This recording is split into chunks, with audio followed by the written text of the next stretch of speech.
क्या कहते हैं, डैम्प वाइब्रेशन, हाँ, डैम्प वाइब्रेशन, डैम्प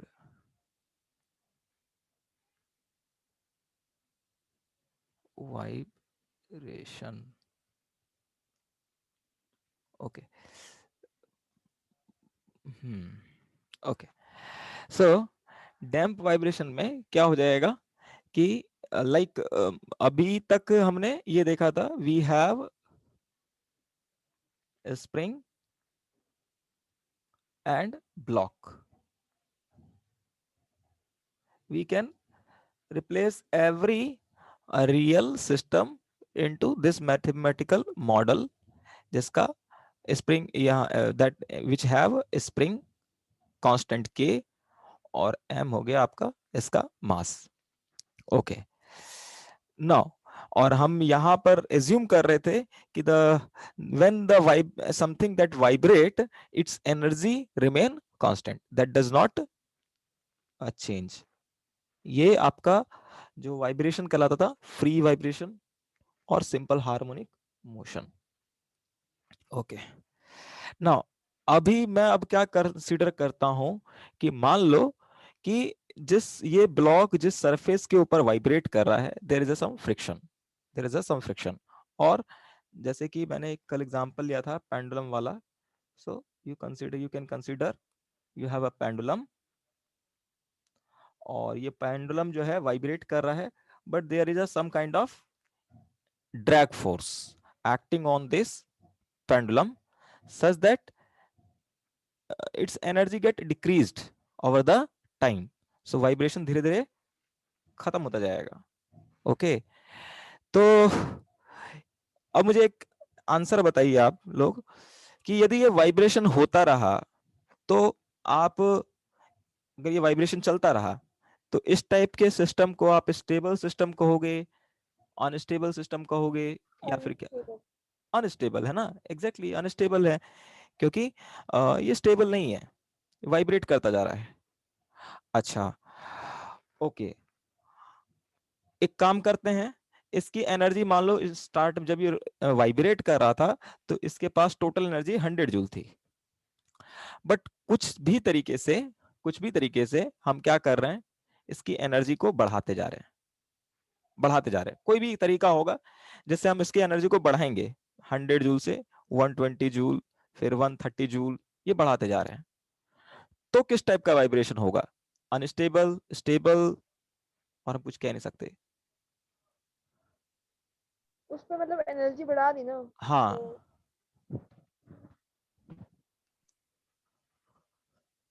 एनर्जी बढ़ाने से क्या हो जाएगा?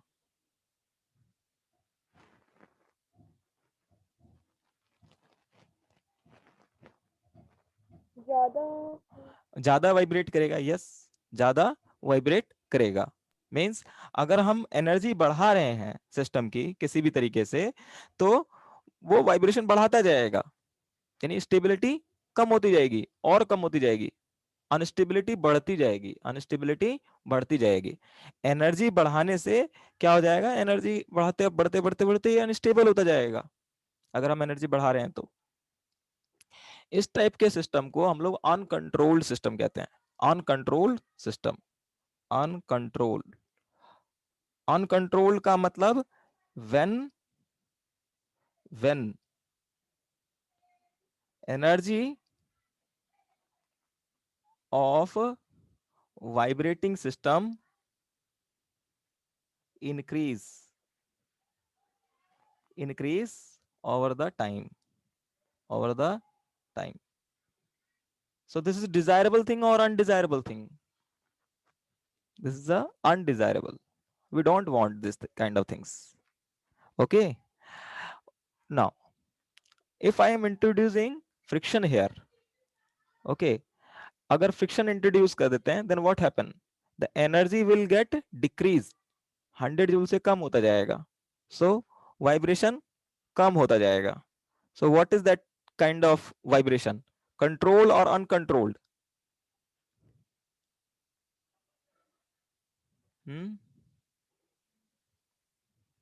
वाइब्रेशन कम होता जा रहा है, स्टेबिलिटी बढ़ता जा रहा है, means Yes, sir. That is controlled, control है ना, control means control vibration, control vibration when energy, total energy decrease करेगी तो। सो फ्रिक्शन अगर मैं यहां पे देता हूं तो ये हेल्प कर रहा है किसी सिस्टम को किस चीज होने में, स्टेबल होने में, ठीक है, स्टेबल होने में फ्रिक्शन हेल्प कर रहा है। तो बट यहां पर जब भी हम फ्रिक्शन, एक्चुअली में फ्रिक्शन सरफेस पे होगा और यहाँ पे एयर ड्रैग होगा जिसकी वजह से इसकी एनर्जी घटेगी, तो जो भी फ्रिक्शन है वो नॉन कंजर्वेटिव फोर्स है। फ्रिक्शन क्या आपका नॉन कंजर्वेटिव फोर्स है, और ड्रैग ये नॉन कंजर्वेटिव फोर्स है, नॉन कंजर्वेटिव फोर्स है। और इसके वजह से क्या होगा, एनर्जी डेसिपेट होगा, एनर्जी डेसिपेट होगा, पेट होगा, एनर्जी जो है डेसिपेट होगा इन the form of heat, in the form of heat और समथिंग एल्स। ओके, सो इसे हम लोग डेसिपेटिव फोर्स भी कहते हैं। So that's why it's called dissipative force, dissipative force, dissipative force भी कहते हैं। तो और इस डेसिपेटिव फोर्स को रिप्रेजेंट करने के लिए हम लोग एक डिवाइस लगाते हैं जो कि इस डेसिपेटिव फोर्स को रिप्रेजेंट कर रहा है। वो डिवाइस सिंपल क्या होता है आपका, एक सिलेंडर होता है और ये पिस्टन होता है, पिस्टन होता है, पिस्टन होता है ऐसे करके, और इस सिलेंडर के अंदर फ्लूइड रखा होता है, ठीक है, कोई भी फ्लूइड हो सकता है जो कि नॉन आइडियल फ्लूइड होता है, non ideal fluid. Non ideal fluid का मतलब viscosity zero, oh sorry, viscosity is not zero, not zero, ठीक है। So there will be friction, हम उस फ्रिक्शन को इस वाले एलिमेंट से रिप्रेजेंट कर रहे हैं जिसे हम लोग डैम्पर भी कहते हैं डैम्पर, डैम्पर, इसे हम लोग डैम्पर कहते हैं, जो कि अगर हम यहां पे लगा देंगे तो वो बताएगा कि यहां पर फ्रिक्शन है। ओके, और ये जो फोर्स, ये जो डैम्पिंग फोर्स है या डेसिपेटिव फोर्स, इसे हम डैम्पिंग फोर्स भी कहते हैं, डैम्पिंग फोर्स, डैम्पिंग फोर्स भी कहते हैं। और ये जो डैम्पिंग फोर्स होता है आपका डायरेक्टली प्रोपोर्शनल होता है किसके, इस सिस्टम के वेलोसिटी के। जैसे कि restoring force, spring is provide restoring force, spring provide restoring force, and that restoring force, this is restoring force, restoring force जो कि क्या करता है यहां पर सिस्टम के इक्विलिब्रियम पोजीशन को, इक्विलिब्रियम पोजीशन को जो अटेंड करने की हमेशा कोशिश करवाता है। So this is a restoring force. So this restoring force हम लोगों ने देखा था is directly proportional to displacement of the system from its mean position and we get a constant K. But ये जो फोर्स है dissipative force, that actually dissipate the energy in the form of heat, in the form of heat, so it is related with the energy, so that's why इसका proof जो है you can see, but not necessary, Coulomb's, that's also called Coulomb's law, ठीक है। So that friction, this dissipative force is directly proportional to velocity of the system, velocity of the system. Restoring force directly proportional होता है आपका displacement के, but ये आपका velocity का। और अगर चीज रोटेट, अगर यहां पर सपोज यहां पर जैसे ये देख सकते हो रोटेट कर रहा है, तो यहां पे रीस्टोरिंग मोमेंट आता था, रीस्टोरिंग मोमेंट होता था, रीस्टोरिंग मोमेंट होता था, and that is directly proportional to angular displacement. But यहां पर रीस्टोरिंग मोमेंट आता था उस तरह से, या रीस्टोरिंग टॉर्क आता था, टॉर्क। और अगर यहाँ पे एयर ड्रैग कंसिडर करोगे तो यहाँ पे डेसिपेटिव torque you can say, and that is directly proportional to what is angular velocity, same to same. तो दिस यहां पर हमें इस सिस्टम को समझना है, इस पे तो कभी क्वेश्चन आएगा भी नहीं, अभी आ भी गया तो आ गया। सो this is very important. MU in flight mechanics. Okay, so this dissipative force is directly proportional to V. V. V is the velocity of the system, velocity of the system, velocity of the system. Okay. अच्छा, ये जो friction force लगता है, जो friction force लगता है, just suppose that you have a block over the surface, okay, over the surface, और इसकी वेलोसिटी मैं इधर की तरफ कहता हूं v, तो फ्रिक्शन फोर्स किधर की तरफ लगेगा, पीछे की तरफ। क्यों? फ्रिक्शन फोर्स क्या करता है? What is the role of friction? It oppose what? Backward लगाते हैं। हाँ, बट इट अपोज व्हाट? किसको अपोज करता है?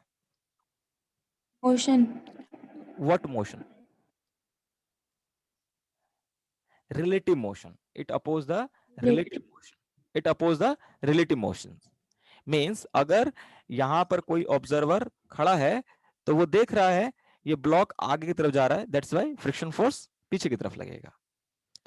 Okay, so this dissipative force is actually always acting opposite to the velocity. That's why here sign will become minus.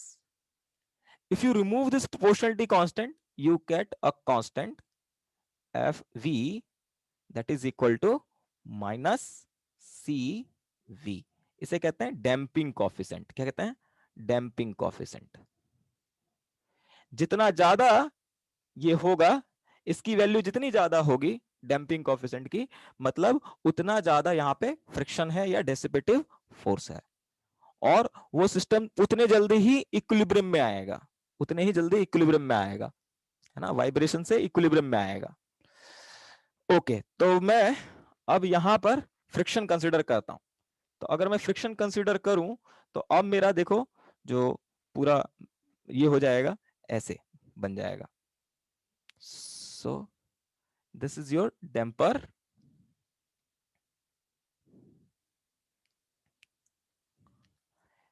This is your spring, this is your block. ये जरूरी नहीं है कि spring block, मैं पहले ही बोल रहा हूं, ये एक मैथमेटिकल मॉडल है जो कि तुम्हारे किसी रियल सिस्टम को रिप्रेजेंट कर रहा है। Okay, so this is the mass m and this is your damper, it provide force। ठीक है, now what I should do, मैं क्या करता हूं, सेम टू सेम जो पहले किया था, let's try to disturb, I want to disturb this thing, so to disturb what we do, मैं इसको यहां से x अमाउंट पे ले गया और छोड़ दिया, और छोड़ दिया, ले जाकर के छोड़ दिया।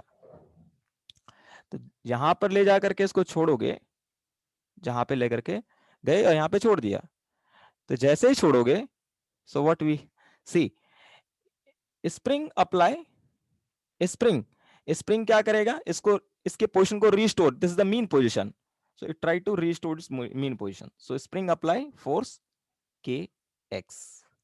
इन द सेम मैनर ये damper, it also apply force because its velocity in this direction, मान लो इसकी वेलोसिटी भी इस डायरेक्शन में है, so it apply force in this direction, that is CV. okay, so the total force अगर मैं देखूं तो total force जो इसके ऊपर लग रहा होगा, that is kx, kx, 1 minute,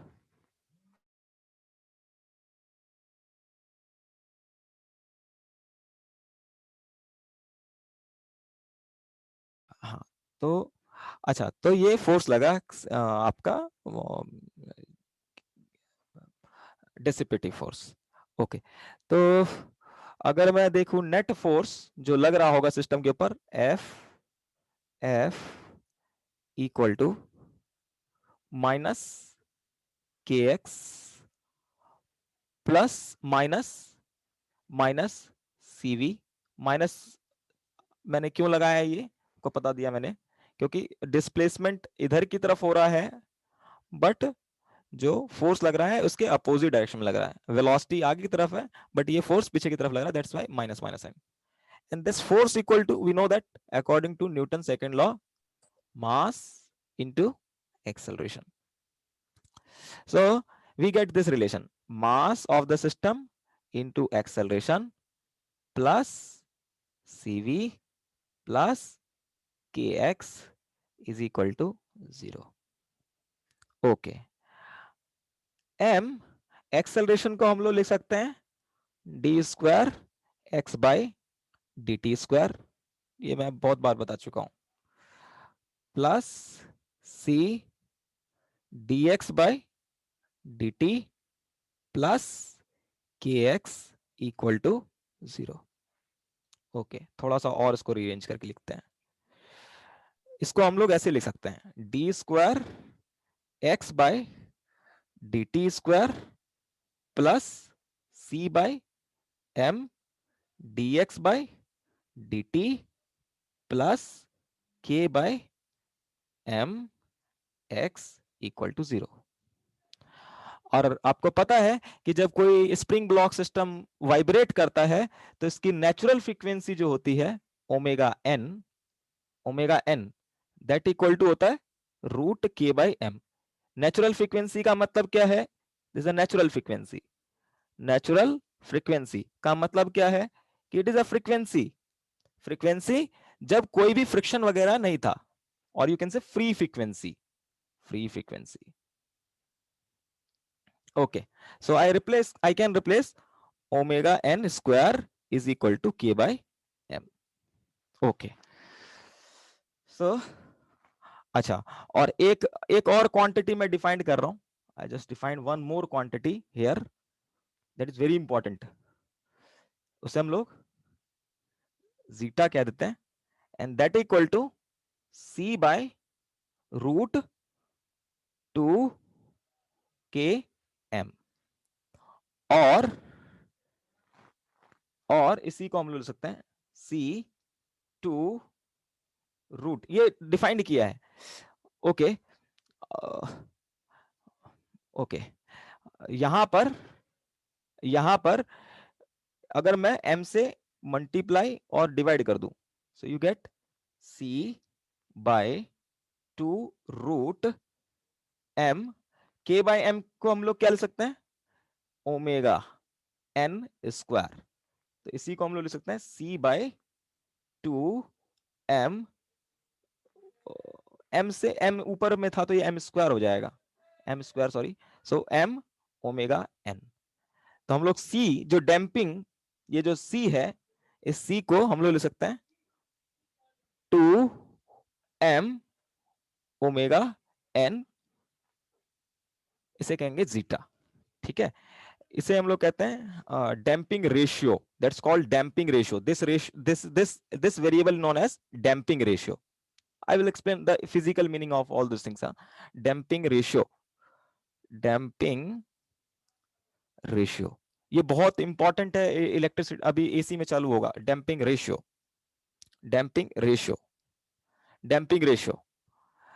what is the definition of damping ratio? That is equal to coefficient of damping divide by critical damping coefficient। इसे हम लोग कहते हैं critical damping coefficient। अभी मैं बताता हूं इसका मतलब क्या है। अभी जस्ट सिर्फ अभी आप ये नाम याद रखो बस, डैम्पिंग कोफिशिएंट। और इसी सीसी को आप कह सकते हैं, दिस इज द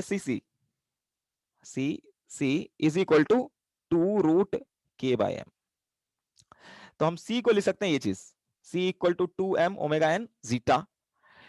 तो अगर ये सारी वैल्यू पुट करते हैं in place of c you put 2m omega n zeta और k by m के बदले ओमेगा n स्क्वायर। तो ये इक्वेशन आपका कुछ ऐसा बन जाएगा, you can see this become d square x by dt square plus c by m कितना आ जाएगा 2 omega n into zeta plus omega n का square into x equal to 0। very very important relation. So this is called your damping damp vibration equation of motion. जैसे कि for example अगर free vibration होता, you can सी अगर free vibration होता तो ये वाला टर्म जीरो होता। फ्री यहां पर ये थोड़ा गड़बड़ हुआ, क्या कुछ रह गया क्या, यहाँ पे dx by dt आएगा, यस dx by dt रह गया यहाँ पे। So this is dx by dt plus omega omega n square into x equal to 0। तो देख सकते हो कि for free vibration this is equal to 0, this is equal to 0। तो फिर ये जो बनता है वो आपका D square X by D T square plus omega N square into X. तो आपको पता है ये सेकंड ऑर्डर डिफरेंशियल इक्वेशन किसके लिए होता, सिंपल हार्मोनिक मोशन के लिए होता। ये वाला हाँ ये वाला ट्रम ये वाला जो ट्रम है, ये जो ट्रम आ रहा है, ये वाला जो ट्रम है ये किसकी वजह से आ रहा है, because of damping, because of damping, damping because of damping means friction वगैरह की वजह से आ रहा है। Okay Yes, sir. So this is again second order differential equation, second order differential equation, second order differential equation, but you cannot solve this equation. Okay, अभी अगर आप इसको सॉल्व करने की कोशिश करोगे इस इक्वेशन को, you can not even solve that question equation. ठीक है, रीजन क्या है कि अभी आपके कोर्स में भी नहीं है, ठीक है, इस टाइप के इक्वेशन को सॉल्व करना, और आपके पास मैथ्स भी नहीं है, तो ये सॉल्व नहीं कर सकते हम अभी। बट हाँ इस इक्वेशन को देख करके हम कुछ बातें, कुछ जो फिजिकल, हमें एक्चुअली में मैथ्स नहीं पढ़ना है, हमें साइंस को समझना है, इसके पीछे के फिजिकल पिक्चर को समझना है, बाकी इसको हमें सॉल्व करने की जरूरत नहीं है। अगर इसको सॉल्व करना है तो उसके लिए आपको आगे जिंदगी में बढ़ना पड़ेगा फिजिक्स के अंदर, ठीक है। तो इसमें हमें अभी इसको सॉल्व नहीं करना। सो this is called second order differential equation. Okay, and this term अगर ये है इक्वेशन के अंदर तो इसे हम लोग डैम्प मतलब समझेंगे कि इसमें हमारे पास जो सिस्टम है उसके अंदर डैम्पिंग है, अदरवाइज डैम्पिंग नहीं है। ओके, सो व्हाट, अब यहां पर हमें यह समझना है डैम्पिंग के वजह से, मैंने जैसे आपको बताया कि होगा क्या, डैम्पिंग की वजह से बेसिकली आपका होगा क्या कि एनर्जी सिस्टम का कम होता जाएगा, मींस वाइब्रेशन वाइब्रेशन वाइब्रेशन धीरे धीरे खत्म होता जाएगा, वाइब्रेशन धीरे धीरे खत्म होता जाएगा, और वाइब्रेशन जैसे धीरे धीरे खत्म होता जाएगा इसका मतलब सिस्टम स्टेबल होता जाएगा, सिस्टम स्टेबल होता जाएगा। ओके, सिस्टम स्टेबल होता जाएगा। ओके, तो ये जो रेशियो है इसे मैंने डैम्पिंग रेशियो कहा है। तो देखो अगर इसकी वैल्यू 1 आ जाता है, means C equal to C by C हो गया, अगर ऐसा हो जाता है means this damping ratio equal to 1, means जो ये कोफिशिएंट ऑफ डैम्पिंग है C, ये किसके बराबर आ गया, क्रिटिकल डैम्पिंग कोफिशिएंट के बराबर आ गया। तो इस टाइप के डैम्प वाइब्रेशन मोशन को क्रिटिकली डैम्प मोशन कहते हैं, क्रिटिकल डैम्प्ड वाइब्रेशन मोशन। अभी मैं बताता हूं ये क्या होता है, फिलहाल समझो कि यदि मैं कह रहा हूं कि अगर इसकी वैल्यू 1 हो गया, इसका वैल्यू 1 हो गया, तो ये जो वाइब्रेशन होगा यहां पर तब उसे कहेंगे critically damp vibration motion. Okay, now अगर मैं ये कहता हूं कि यदि ये लेस देन 1 हुआ, लेस देन 1 हुआ, लेस देन 1 हुआ, यानी ये जो रेशियो है लेस देन 1 हुआ, तो इसको हम लोग कहेंगे under damped motion, under damp motion, under damped vibration motion. वहीं पर यदि यदि ये जो जाई का वैल्यू है, ये जो डैम्पिंग रेशियो है, अगर ग्रेटर देन 1 हो गया, ग्रेटर देन 1 हो गया, मींस इफ जाई इज ग्रेटर देन 1, तो इसे हम लोग कहेंगे over damp motion, over damp motion, vibration motion. Okay, so let's try to understand where we see this type things. Okay, तो पहले देखो जब मैं डैम्पिंग नहीं लगा रहा था, ओके एक और लिख देता हूं मैं यहाँ पर, when damping is not used, this damper is not used, then उस टाइम पर ये जो C की वैल्यू होगी वो 0 होगी, बिकॉज ये होगा नहीं उस टाइम पर।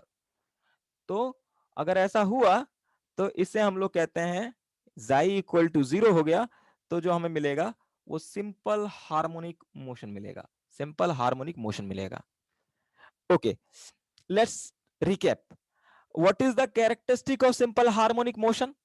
सिंपल हार्मोनिक मोशन का कैरेक्टरिस्टिक क्या था? What is the characteristic of simple harmonic motion? Can anyone tell me what is the characteristic of the simple harmonic motion? Before नहीं तो दिक्कत हो जाएगा, just connect. Simple harmony means if there is no friction, so what is the characteristic? What is the characteristic?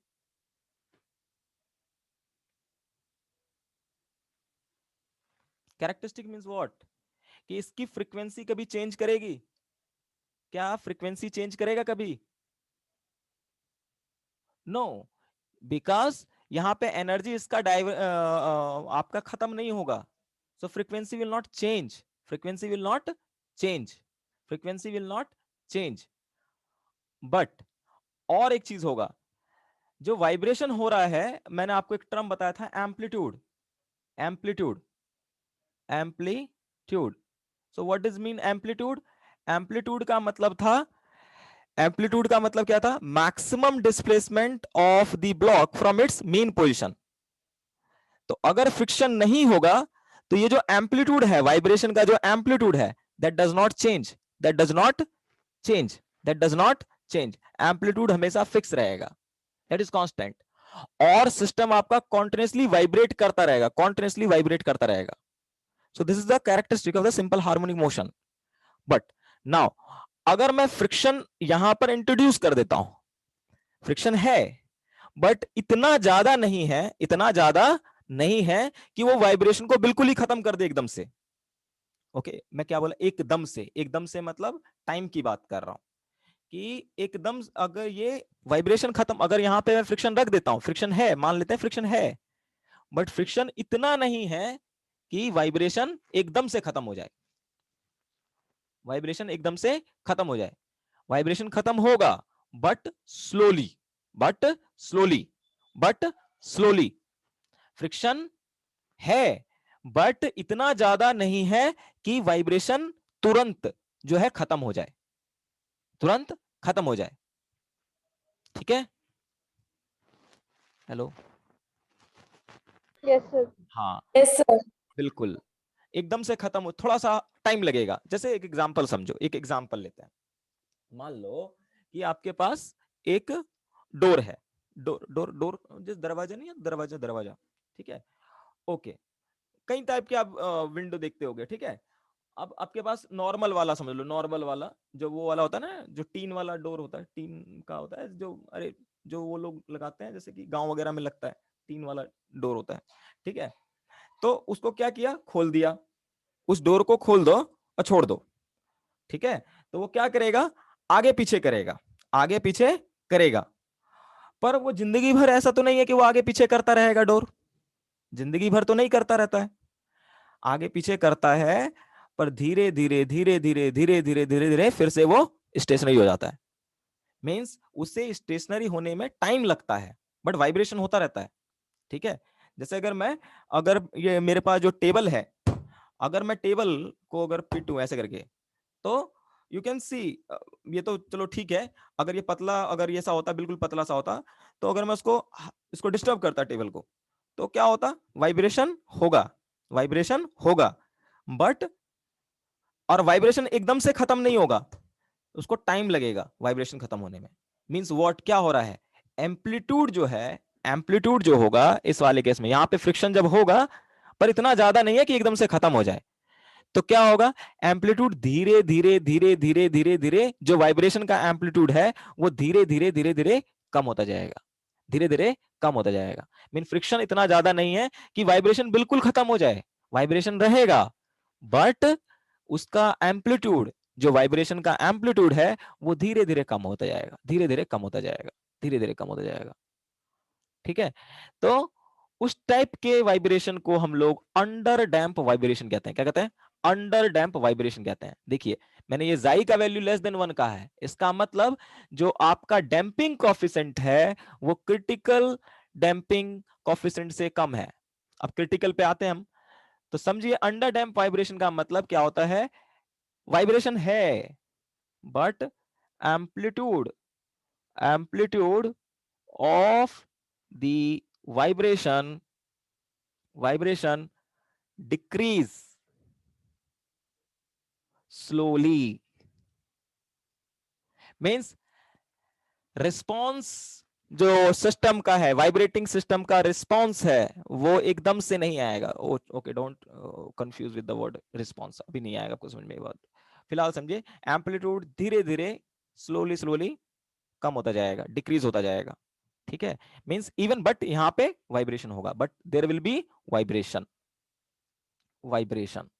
Okay, so this is known as under damp vibration, under damp vibration, under damp vibration. Okay, okay, now what is the meaning of critically damp? Critical damp means what? जैसे कि आप एक काम करो, अभी मैं आपको गांव का दरवाजा बता रहा था, ठीक है, जहां पे टीन वाला था। एक काम करो, आप मॉल में जाओ, ठीक है, मॉल में जाओ, तो मॉल में जाओगे तो वहां पे जो डोर लगा होता है, वहां पे जो डोर लगा होता है, हम क्या करते हैं, डोर अपना रेस्ट में रहता है, हम उसको खोलते हैं और घुसते हैं और छोड़ देते हैं, है ना, छोड़ देते हैं।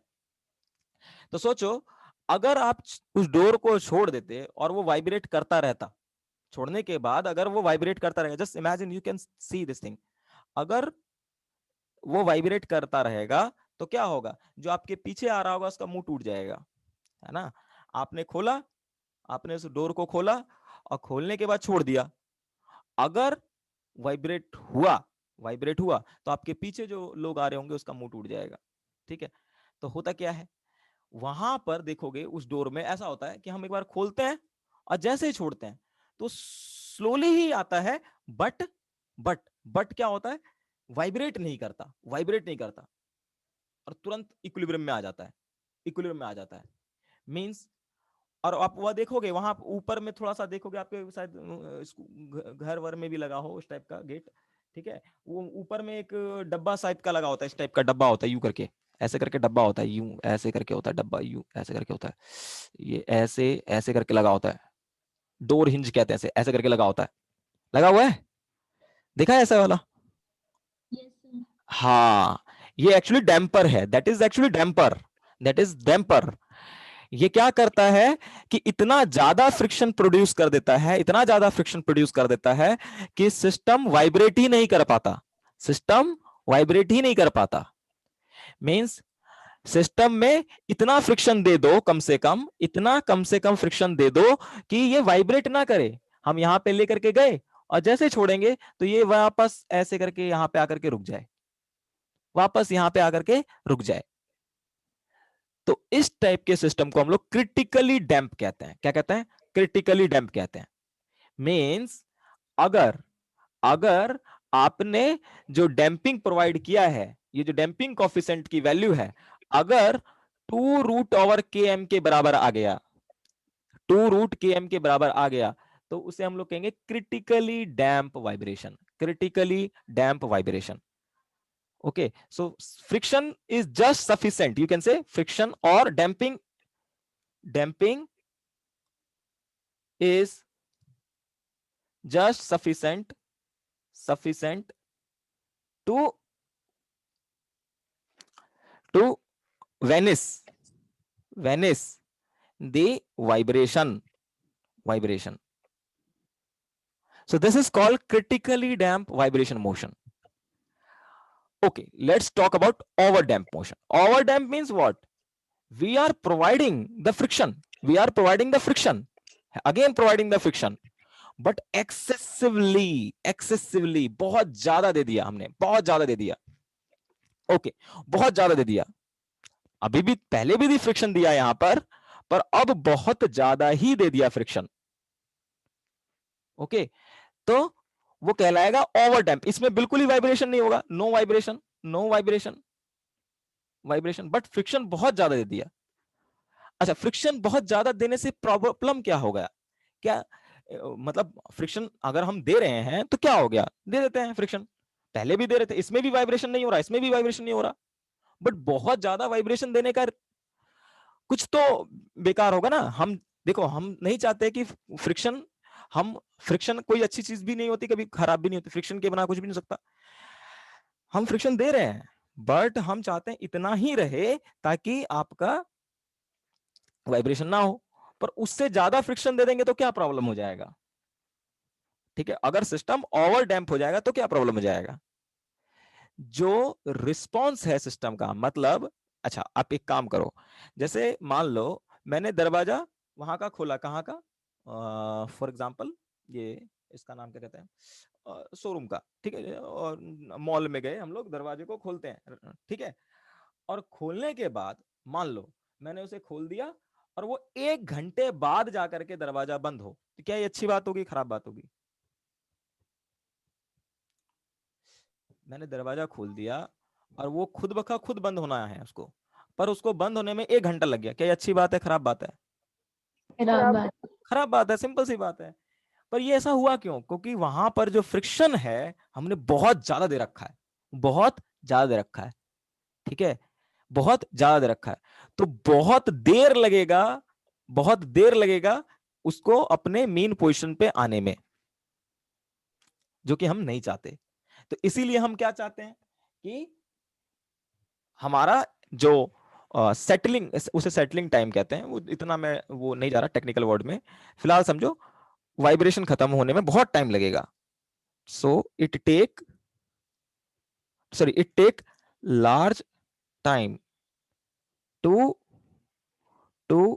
Bring the system in at mean position, but ये जल्दी हो जाएगा. So it take less time to bring the system in equilibrium or mean position, at mean position. Okay, आप देखोगे, जो एक और एग्जांपल लेते हैं. ओके, मुझे एक बताओ, जब गन है, गन देखा, गन नहीं देखा हो तो फिल्म में देखता है ना, फिल्मों में होता है. हमने तो किया है डीआरडीओ में, क्या कहते हैं, ट्रेनिंग, तो हमने देखा है, ठीक है, बहुत सारी चीज देखी है. तो देखना, गन है ना, गन होता है. तो गन में क्या है कि होता क्या, हम गन को जब उसमें से बुलेट फायर होता है, तो तुम देखोगे वो एकदम से पीछे की तरफ आता है. गन से बुलेट जैसे निकलेगा वो पीछे की तरफ आएगा, है ना, पीछे की तरफ आएगा. तो हम क्या चाहते हैं, वहां पे भी वाइब्रेशन हुआ, हमने गन को फायर किया, means I disturb the gun. So if we disturb the gun, हम क्या चाहेंगे कि क्रिटिकली डैम चाहेंगे, अंडर डैम चाहेंगे, या ओवर डैम चाहेंगे?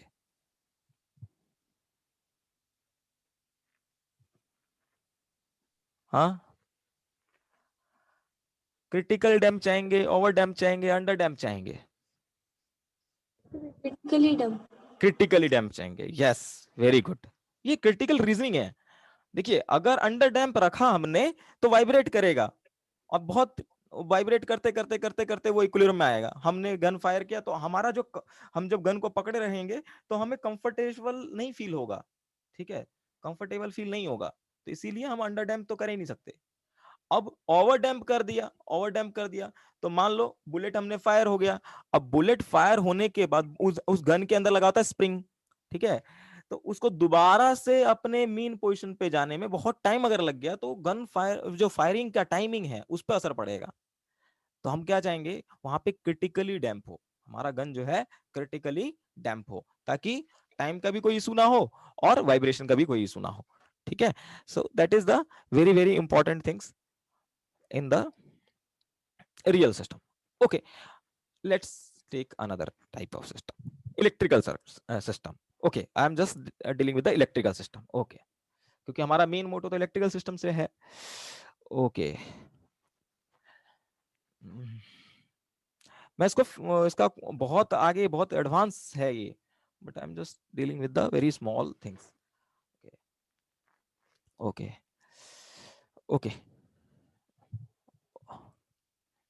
ओके ओके, एक मिनट, उससे पहले थोड़ा सा इसको हम थोड़ा ग्राफिकली समझते हैं, ग्राफिकली समझते हैं। अगर सिंपल हार्मोनिक मोशन होता, अच्छा सिंपल हार्मोनिक मोशन होता तो आपको पता है, मैंने आपको बताया था कि पोजीशन यहां पे अगर जैसे ये स्प्रिंग लगा हुआ है और एक ब्लॉक लगा हुआ है और ये सिंपल हार्मोनिक मोशन कर रहा है, तो मैंने एक रिलेशन ड्राइव किया था, X T is equal to A sine omega T plus five. ये रिप्रेजेंट करता है पोजीशन जो ब्लॉक का टाइम के साथ कैसे चेंज करता है।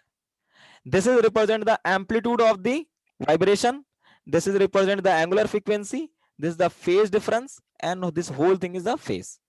Okay, let's suppose at t equal to 0, at t equal to 0, this block at mean position x equal to 0, तो क्या हो जाएगा, X T is equal to आपका हो जाएगा a sin ओमेगा टी, है ना। x इक्वल टू टाइम के साथ इसका पोजीशन क्या कर रहा होगा, ब्लॉक का चेंज कर रहा होगा, बट साइनसोइडली चेंज कर रहा होगा, x equal to a sin omega T होगा। ओके, तो इसका ग्राफ मैंने आपको बताया था, ग्राफ इसका बताया था, ये सिंपल हार्मोनिक मोशन हुआ तो यदि मैं टाइम वर्सेस पोजीशन का ग्राफ बनाऊं तो कुछ ऐसा ग्राफ मिलेगा हमें, ये साइन वाला ग्राफ है, ऐसे करके ग्राफ मिलेगा। इस ग्राफ से क्या पता चल रहा है कि द एम्पलीट्यूड, ये रिप्रेजेंट कर रहा है एम्पलीट्यूड को, द एम्पलीट्यूड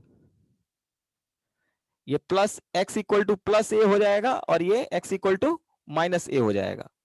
तो ये एम्पलीट्यूड हमेशा कांस्टेंट रहेगा, that does not change, A is constant and frequency is also constant, है ना, और ये होता रहेगा। तो ये सिंपल हार्मोनिक मोशन को रिप्रेजेंट कर रहा है। बट अगर मान लेते हैं अगर हमारा क्या है, अंडर डैम्प है, तो अभी मैंने जैसे आपको बताया अंडर डैम्प में एम्पलीट्यूड चेंज करेगा, मींस यदि मैं ग्राफ बनाऊं किसके बीच में, टाइम वर्सेस एक्स के बीच में, पोजीशन के बीच में, तो होगा कैसे, ये हो गया मैक्सिमम एम्पलीट्यूड, बट ये एम्पलीट्यूड क्या करता रहेगा, टाइम के साथ चेंज होता रहेगा, ऐसे करके। Okay, so you can see the amplitude is not constant, amplitude जो है कांस्टेंट नहीं है। सो दिस इज व्हाट, किस चीज का ग्राफ है ये, अंडर डैम्प मोशन का। You can see the vibration हो रहा है बट एम्पलीट्यूड धीरे धीरे कम होता जा रहा है, वाइब्रेशन हो रहा है बट एम्पलीट्यूड धीरे धीरे कम होता जा रहा है, and it take time, so much time. So under damp vibration motion, under damp vibration motion,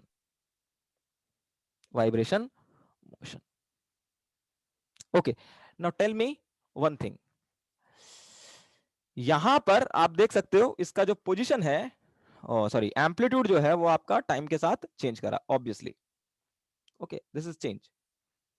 कुछ देर बाद ये एम्पलीट्यूड होगा, कुछ देर बाद ये एम्पलीट्यूड होगा। So amplitude actually decrease, amplitude is decrease with the time, amplitude is decrease with the time, amplitude is decrease with the time, amplitude is decrease with the time, amplitude is decrease with the time. Correct? Yes, sir. Yes. Now अब यहां पर जो vibration हो रहा है और यहां पे जो वाइब्रेशन हो रहा है, मीन्स जब फ्रिक्शन रहेगा तब भी वाइब्रेशन हो रहा है, और जब फ्रिक्शन नहीं रहेगा तब भी वाइब्रेशन हो रहा है। तो क्या फ्रीक्वेंसी के ऊपर फर्क पड़ेगा फ्रिक्शन की वजह से? फ्रीक्वेंसी के ऊपर फर्क पड़ेगा, number of cycle that will change. Yes, obviously पड़ेगा। अगर फ्रिक्शन नहीं था तो फ्रीक्वेंसी कुछ और होगा, बट अगर अगर आपका फ्रिक्शन है तो फ्रीक्वेंसी कुछ और होगा। तो जब डैंपिंग रहता है और तब जब वाइब्रेट यानी अंडर डैम्प मोशन में जो फ्रीक्वेंसी होगा, एंगुलर फ्रीक्वेंसी, ये फॉर्मूले याद रखना, फॉर्मूले पे क्वेश्चन आता है, that is equal to omega N natural frequency root over 1 minus xi square. मींस पहले से फ्रीक्वेंसी कम होगा या ज्यादा होगा? बताओ। अगर फ्रिक्शन आपने दे दिया तो पहले से फ्रीक्वेंसी ज्यादा होगा या कम होगा?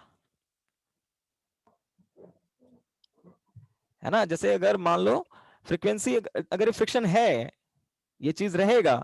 देखो जाई की वैल्यू जो है वो मैथमेटिकली भी सोच सकते हो, लेस देन 1 है, तो ये पूरा का पूरा term 1 minus xi square, 1 minus xi square, ये भी लेस देन 1 होगा, है ना? और ये लेस देन 1 हुआ, इसका मतलब क्या हुआ? Omega D by omega N less than 1, इसका मतलब omega D is less than omega N. So damp vibration में जो फ्रीक्वेंसी होता है, जब ये वाइब्रेट कर रहा होगा डैम्प वाइब्रेशन के दौरान, तो उसकी फ्रीक्वेंसी नेचुरल फ्रीक्वेंसी से क्या होगी? कम होगी।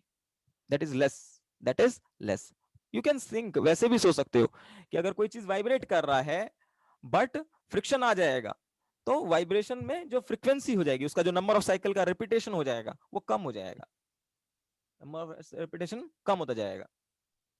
Okay, the frequency will decrease, and here you can say the amplitude also get a decrease, amplitude is decrease, but how how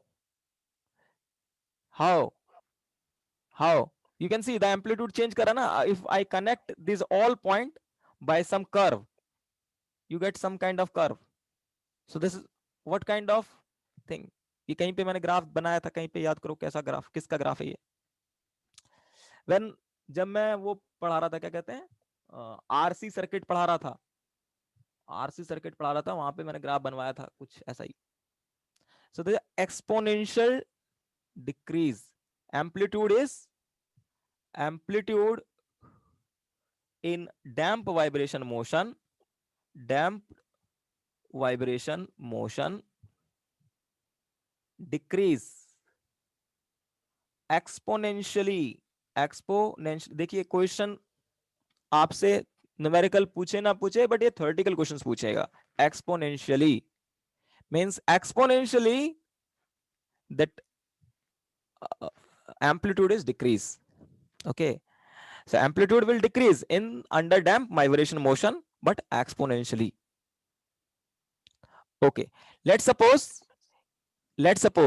पहले बार जब वाइब्रेट किया, जब पहले बार वाइब्रेट किया, उस टाइम पर जो एम्पलीट्यूड था वो मान लो एक्स नोड था। This is the amplitude, amplitude at first vibration, first vibration.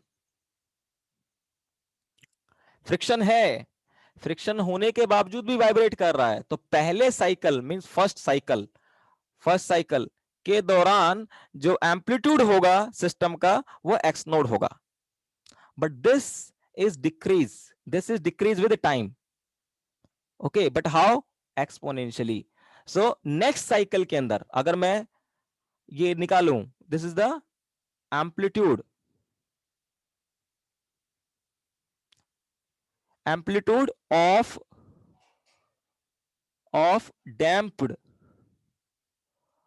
vibration,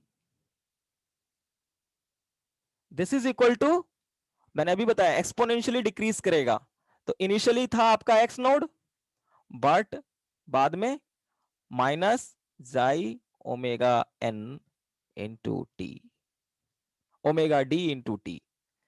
you can see negative sign आ रहा है यहां पर, इसका मतलब क्या है, जैसे जैसे टाइम बढ़ता जाएगा, टाइम बढ़ता जाएगा, है ना, ये टर्म कम होता जाएगा। So this is the very important formula, exponentially decrease, exponentially decrease. अब ये फॉर्मूले कैसे आए हैं, वो सब आया है इस इक्वेशन को सॉल्व करके आया है, जो मैंने अभी बताया था आपको। ये जो भी फॉर्मूला मैं ये लिखा हूं, ये सब, ये जो भी फॉर्मूला लिखा है वो इसको सॉल्व करके आया है, बट इसको सॉल्व करने के लिए अभी हम कुछ नहीं कर सकते इस जगह पे, ठीक है। उसके लिए आपको थोड़ा जिंदगी में आगे इस क्षेत्र में बढ़ना पड़ेगा। But we are actually see the physical feel, what is the physical feel, that अगर फ्रीक्वेंसी, अगर यहाँ पे फ्रिक्शन है बट फ्रिक्शन इतना ज्यादा नहीं है कि वाइब्रेशन खत्म हो सके, वाइब्रेशन होगा बट उसकी फ्रीक्वेंसी कम होती जाएगी, फ्रीक्वेंसी कम रहेगी पहले इसके कंपेयर में, और दूसरा एम्पलीट्यूड कम होता जाएगा but exponentially, correct. Any problem? Hello, yes sir. कोई प्रॉब्लम? नहीं सर, यहाँ नहीं है। ओके, नेक्स्ट है आपका डैम्प वाइब्रेशन। अगर मैं इसको ग्राफिकली समझने की कोशिश करूं, तो यहां पे देख सकते हो वाइब्रेशन हो रहा है, देन यू गेट साइकिल, यहां पे साइकिल मिल रहा है, बट अंडर डैम्प मोशन में और ओवर डैम्प मोशन में ऐसा कुछ नहीं मिलेगा आपको, ऐसा ग्राफ नहीं मिलेगा, ठीक है।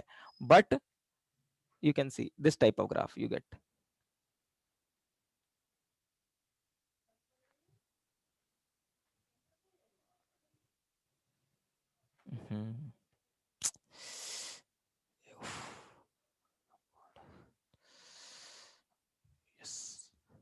So this is your, let's suppose your x, और ये टाइम, ये x क्या रिप्रेजेंट कर रहा है, displacement from mean position, displacement from mean position. तो अगर आपका क्या हुआ, ओवर डैम्प मोशन हुआ, कैसा हुआ, under, sorry under damp motion हुआ, अंडर डैम्प मोशन होगा तो क्या होगा, आपका ये जो x का वैल्यू है, ये जो ब्लॉक है, इसका जो पोजीशन है वो टाइम के साथ कम होता जाएगा। जैसे हम दरवाजा खोलते हैं तो दरवाजा खोलने के बाद जो x की वैल्यू होती रहेगी वो कम होती रहेगी टाइम के साथ। So this is going to be decrease, this going to be decrease, but again exponentially, ये भी एक्सपोनेंशियली होता है। So this is decrease, decrease, okay. For, ये मैंने ग्राफ बनाया फॉर जाई इक्वल टू 1। देखिए कहीं पर ऑक्सीलेशन, मैंने दूसरा साइकिल नहीं बनाया है, this is happening this in this manner, okay. Now okay, अगर ओवर डैम्प हुआ, अगर ओवर डैम्प हुआ, अगर ओवर डैम्प हुआ, ये तो अंडर डैम्प की बात कर लिए, अगर ओवर डैम्प हुआ, ओवर डैम्प हुआ, तो देखो ये जो टाइम हो जाएगा जब x equal to zero, x equal to zero इस टाइम पर हो रहा है क्रिटिकल डैम्प में, पर ओवर डैम्प में क्या हो जाएगा, टाइम थोड़ा ज्यादा हो जाएगा। So this is for over damp, ठीक है। सर जो इससे पहले वाला ग्राफ बनाया था वो भी तो अंडर डैम्प का बनाया था। नहीं, ये हो गया, और ये ओवर डैम्प है, ये क्रिटिकली डैम्प है, सॉरी ये क्रिटिकली डैम्प है, this is critically damp, vibration नहीं है ना, क्रिटिकल डैम्प। ऊपर वाला अंडर डैम्प था, correct. Yes sir. yes, so this is the damping we are providing here, damping here, okay, okay, okay. So this is the damping. Now electrical circuit say how we can connect, how we relate these things with the electrical circuit, okay. तो याद करो, मैंने आपको कुछ जब वो chapter पढ़ाया है ये वाला, तो उसमें मैंने LC ऑक्सीलेशन समझाया था, LC oscillation. So LC oscillation में क्या बताया था हमने? LC ऑक्सीलेशन में लगता है, LC मतलब क्या? इंडक्टर। C मतलब क्या? कैपेसिटर। तो यदि मान लो एक चार्ज कैपेसिटर है, अगर एक चार्ज कैपेसिटर है, जैसा चार्ज कैपेसिटर, अगर इसको हम लोग इंडक्टर के साथ कनेक्ट कर देते हैं, so what happen? The charge on the capacitor that will fluctuate. कभी ये पॉजिटिव होगा, कभी ये पॉजिटिव होगा, कभी ये पॉजिटिव होगा, कभी ये पॉजिटिव होगा। So there is a fluctuation of charge over the capacitor, due to which वो क्या होगा उसकी वजह से? The current into the circuit that also fluctuate, और उसकी वजह से क्या होगा? Potential across the inductor and capacitor also change because their charge is fluctuate. So charge के फ्लैक्चुएशन की वजह से सब कुछ होगा, करंट भी चेंज होगा टाइम के साथ, और आपका potential difference across the each element is also change over the time. और मैंने वहां पर आपको बताया था ये इक्वेशन बनता है D square Q by D T square plus omega N square Q is equal to 0, where यहां पर ये क्यू किसको रिप्रेजेंट कर रहा है? चार्ज को, चार्ज ऑन द कैपेसिटर। अगर स्प्रिंग ब्लॉक सिस्टम होता, कनेक्ट करिए, अगर ये स्प्रिंग ब्लॉक सिस्टम होता, अगर स्प्रिंग ब्लॉक सिस्टम की बात करें, तो स्प्रिंग ब्लॉक सिस्टम में हम लोगों के पास ये होता है D square X by D T square simple harmonic motion में। So this is the equation of simple harmonic motion. ये भी सिंपल है, ओमेगा एन का square into X equal to 0, this is also equation of simple harmonic motion. Okay, so सिर्फ charge के बदले क्या आ गया? यहां पर एक्स आ गया, मींस इलेक्ट्रिक सर्किट के अंदर चार्ज को, मींस यहां पे जो डिस्प्लेसमेंट है, इस सिस्टम के अंदर जो डिस्प्लेसमेंट है मीन पोजीशन से, यहां पर चार्ज है, means electric charge over the capacitor, electric charge over the capacitor is analogous to what? Displacement of block from its mean position, correct? Hello, yes sir. Yes, Yes, sir. हाँ। तो यहां पर x is x का मतलब, मैं नाम अब आप याद रखना, आप x का मतलब क्या है, मैं बहुत बार बोल चुका हूं। So x is the displacement from mean position, so it is analogous to charge, और charge is analogous to x। Okay, now what is the omega n in this case? We have root over k by m. Here what is the omega n?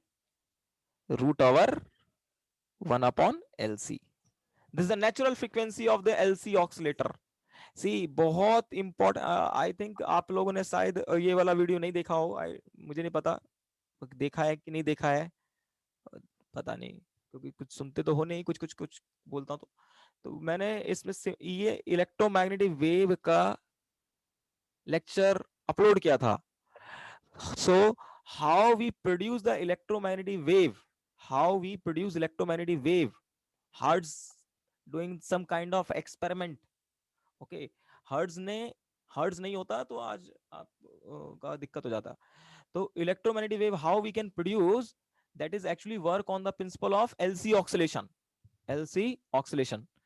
So LC oscillation यदि आता है जिंदगी में, तो उसके वजह से हम इलेक्ट्रोमैग्नेटिक वेव प्रोड्यूस कर सकते हैं, we can produce electromagnetic wave. So this is very very important thing, you have to see this thing. Okay, so hertz, और जो टेलीफोन पे हम लोग बात करते हैं, that is possible because of this LC oscillator. हर एक हमारे मोबाइल में भी एक ऐसा है, टावर में भी लगा हुआ है एक LC ऑक्सीलेटर, और जो दूसरा मोबाइल है उसके अंदर जिस जो फोन करेगा उसके मोबाइल में भी लगा रहता है। ठीक है, सो ये बहुत इंपॉर्टेंट है LC oscillator. Okay, now you have to compare this. Okay, तो अगर आप इसको कंपेयर करो, थोड़ा सा इसको मैं कंपेयर करने की कोशिश करता हूं। सो this is the natural frequency of this, here this is the natural frequency. Okay, यहां पर ऐसा कौन सा एलिमेंट है जो एनर्जी को स्टोर करता है? कौन सा एनर्जी, कौन सा potential energy? Energy. Potential energy, yes, potential energy, conservative force वाले को कौन करता है? Spring. Spring. So this stored what? Potential energy. Okay. अच्छा, यहां पर मुझे बताओ इलेक्ट्रोस्टैटिक एनर्जी का, सॉरी इलेक्ट्रोस्टैटिक बोल ही दिया, यहां पर इलेक्ट्रोस्टैटिक एनर्जी इसमें स्टोर होगा, that is also conservative, that is also conservative capacitor के अंदर. सो यहां पे जो स्प्रिंग जैसे बिहेव कर रहा है, जैसे स्प्रिंग बिहेव कर रहा है, वैसे यहां पे कौन बिहेव करेगा? Capacitor. Capacitor. So this behave like a spring. This behave like a spring. This behave like a spring. Okay. Now, यहां पर देखो मास, मास के साथ कौन सी एनर्जी एसोसिएटेड होती है? What kind of energy is associated? Kinetic energy. Motion के साथ काइनेटिक एनर्जी. ओके, इंडक्टर के अंदर मैंने बताया था what is the energy stored into the inductor? Magnetic energy, है ना, magnetic energy, magnetic energy. And the magnetic energy associate with what? Charge और current. It associate with the current ना. You magnetic energy that is equal to 1/2 Li². Okay, और यहां पर kinetic energy होता है 1/2 mv². Okay, और यहां पर स्प्रिंग पोटेंशियल एनर्जी होता है 1/2 Q²/c. और यहां पर सॉरी, ये जो आपका इलेक्ट्रोस्टैटिक एनर्जी है, और स्प्रिंग एनर्जी यहां पे जो होगा, spring energy 1/2 kx². So you can C Q जो है वो x को रिप्रेजेंट कर रहा था जैसे मैंने बताया. तो यहां पर जो V है, V के एनालॉगस क्या आ जाएगा? करंट. तो यानी ये जो है, ये वाला, ये जो इंडक्टर है, that inductor behave like what? It behave like a mass. It behave like a mass. It behave like a mass. Okay, this behave like a mass. Okay, inertial property. जितना ज्यादा मास होगा सिस्टम का, उतना ज्यादा मुश्किल होता है वाइब्रेशन प्रोड्यूस करना. सेम टू सेम, जितना ज्यादा L होगा, उतना ज्यादा यहां पे वाइब्रेशन प्रोड्यूस करना उतना ही मुश्किल होगा. Okay, so if you compare this two relation, इसको कंपेयर करो, so you can see M के एनालॉगस क्या होगा? L. और 1/c एनालॉगस किसके होगा? K के. मीन्स जितना ज्यादा यहां K को रिप्रेजेंट कर रहा है 1/c. Okay, so this is very important. You have to see the relation between mechanical system and electrical system. So mechanical system, this is a electrical system.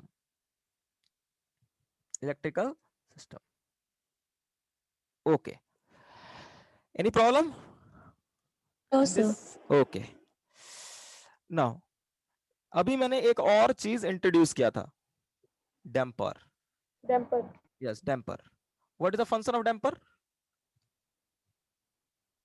Vibration को कम करना। हाँ, और दूसरा क्या बोल सकते हैं दूसरे वर्ड में? It reduce the energy of the system, dissipate the energy in the form of heat. Okay, now अगर मैं यही काम करता हूं, ये इंडक्टर तो लगा हुआ था, बट वी नो दैट कोई भी ऐसा आपके पास मटेरियल नहीं है जिसका रेजिस्टेंस हमने यहाँ पे आइडियल कंसीडर किया, ideal inductor, ideal capacitor. But in reality ऐसा कोई भी चीज नहीं है जो आइडियल हो. It have some resistance. So अगर मैं ये L हो गया, और जो इस सिस्टम के अंदर रेजिस्टेंस होगा उसको मैं R से रिप्रेजेंट कर रहा हूं, और यहां पे मैंने एक चार्ज कैपेसिटर लगा दिया. So we have charge capacitor. So this is what? Your LCR circuit. So this LCR circuit में ये जो R है, R represent what? R represent what? R represent what? इसमें कैसे कंपेयर करोगे? Damper. Damper, because this dissipate energy in the form of heat. In the form of heat. Yes, so यहां पर अगर इसमें आप देखो डैम्पिंग कोफिशिएंट C होता था और ये V होता था, ये F होता था, फोर्स, डैम्पिंग फोर्स। और इसके अक्रॉस जो पोटेंशियल डिफरेंस होगा V, that is equal to I into R। और अभी मैंने आपको बताया V को रिप्रेजेंट, वेलोसिटी को रिप्रेजेंट कर रहा है करंट, तो R को कौन रिप्रेजेंट कर रहा होगा? C। ठीक है, R को रिप्रेजेंट कर रहा होगा C। देखो इस वाले C से कंफ्यूज मत हो जाना, ये C क्या है? Damping coefficient. सो यहां पर जो डैम्पिंग कोफिशिएंट होगा, डैम्पिंग कोफिशिएंट इसको रिप्रेजेंट कर रहा होगा रेजिस्टेंस।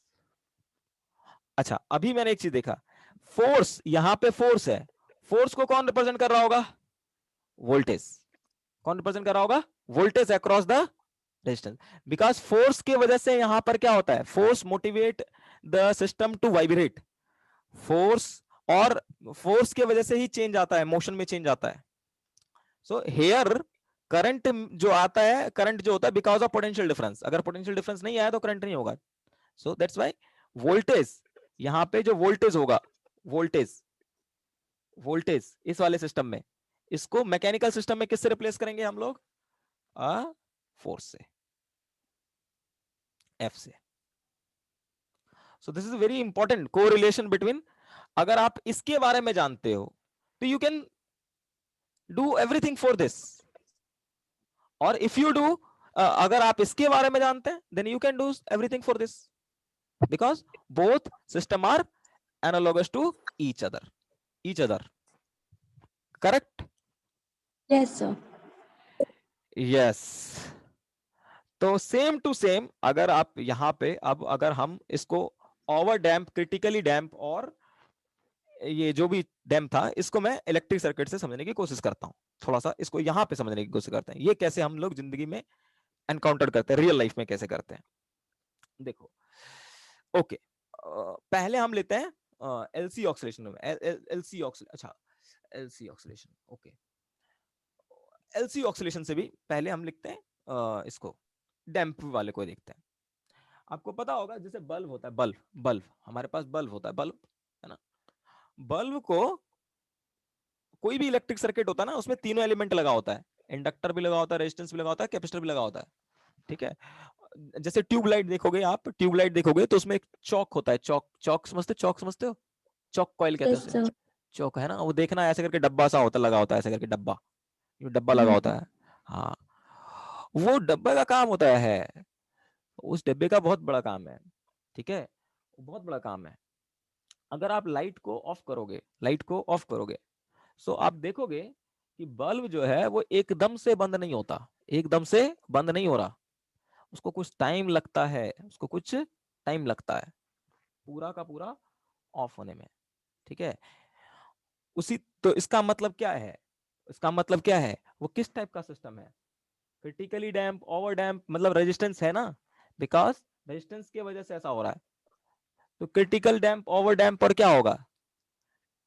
इट इज डैम्प, चाहे तो क्रिटिकली होगा चाहे तो ओवर डैम्प होगा। अगर बहुत देर में बल्ब बंद हो रहा है, मान लो बहुत देर में बल्ब बंद हो रहा है, तो इसका मतलब क्या हो गया? Over damp. अगर बहुत जल्दी स्विच ऑफ हो गया तो इसका मतलब क्रिटिकली डैम्प। और अगर आपने स्विच ऑफ किया और बल्ब क्या कर रहा है? On off on off on off on off on off हो रहा है, इसका मतलब वहां पर अब क्या हो रहा है? ऑक्सीलेशन स्टार्ट हो गया। ठीक है, सो बट फिर भी कुछ देर बाद मान के चलो ऑन ऑफ होते गए, होते होते होते होते होते और फिर बाद में जीरो हो गया, तो वो अंडर डैम्प हो जाएगा। बट अगर वो प्रोसेस खत्म ही नहीं हो रहा है, ऑन ऑफ होता जा रहा है, ऑन ऑफ होता जा रहा है, तो इसका मतलब वो क्या हो जाएगा आपका? उसका सिंपल हार्मोनिक मोशन, मींस वहां पे रेजिस्टेंस है ही नहीं। ठीक है, सो you can compare this thing. और यहां पर भी हम लोग सेम टू सेम, यहां पर अगर आप सभी ये जो फॉर्मूला है, अब फॉर्मूले को आप चेंज कर सकते हो, जहां पर आपको x दिख रहा था, वहां पे चार्ज कर दो, जहां पे v दिख रहा था वहां पे करंट कर दो, जहां पर आपको मास दिख रहा था वहां पे इंडक्टर लगा दो, L लगा दो, जहां पे k दिख रहा था वहां पे आप 1/c कर दो, और जहां पे c है, और जहां पे r है, जहां पे c है वहां पे r कर दो। मतलब सब कुछ जो हमने किया है उसमें सिर्फ हमें ये इसको कन्वर्ट करना है। तो कन्वर्ट कर दोगे तो जैसा आपका यहाँ पे एनालिसिस हो रहा था, इस वाले सिस्टम में हो रहा था एनालिसिस, वैसा ही आपका LCR सर्किट में होता है, LCR सर्किट में होगा और LC सर्किट में होगा। इसीलिए मैं LCR सर्किट नहीं पढ़ाता, क्योंकि ये सेम टू सेम वही फिनोमिना होगा जो ये है। ठीक है, सो यू कैन डू, आप ऐसे करके सारा काम कर सकते हो सेम टू सेम। यहां पे x के बदले चार्ज आ जाएगा, Q/T आ जाएगा। ठीक है, वेलोसिटी वर्सेस टाइम का बनाओगे तो उसका मतलब करंट वर्सेस टाइम हो जाएगा। ठीक है, तो आप उसको कर सकते हो, सिंपल, वेरी सिंपल। ठीक है, कल हम देखेंगे forced forced forced vibration. Means we are applying some external force over the system, we are applying, देखिए ये वाइब्रेशन हो रहा है यहां पर, अभी तक मैंने, ये वाइब्रेशन हो रहा है, एक बार मैं क्या करूंगा, डिस्टर्ब करूंगा, और डिस्टर्ब करने के बाद क्या हो जाएगा, इसे छोड़ दूंगा तो होगा क्या, वो फोर्स हम नहीं लगा रहे उसके ऊपर, तो उसे हम लोग कहते हैं सिंपल डैम्प मोशन, अंडर डैम्प मोशन, ये सब। बट अगर मैं वाइब्रेशन प्रोड्यूस कर रहा हूं because of some kind of force, we are applying some kind of force, so that is what your known as force damp vibration, force damp vibration।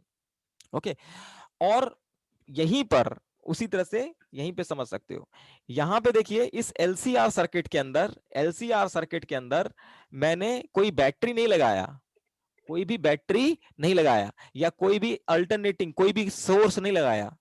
ठीक है, यहां पे एक चार्ज कैपेसिटर था, बट अगर मैं यहां पर कोई एक्सटर्नल सोर्स लगा देता हूं जो एनर्जी को सप्लाई कर रहा होगा, एक्सटर्नल सोर्स है ना, यानी बैटरी लगा दिया, या फिर मैंने क्या लगा दिया आपका, बैटरी के अलावा क्या लगा दिया, for example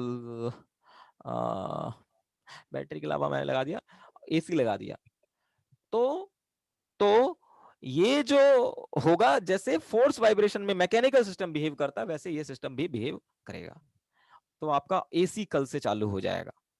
actually we are dealing with AC from tomorrow. Okay. Yes. Okay, sir.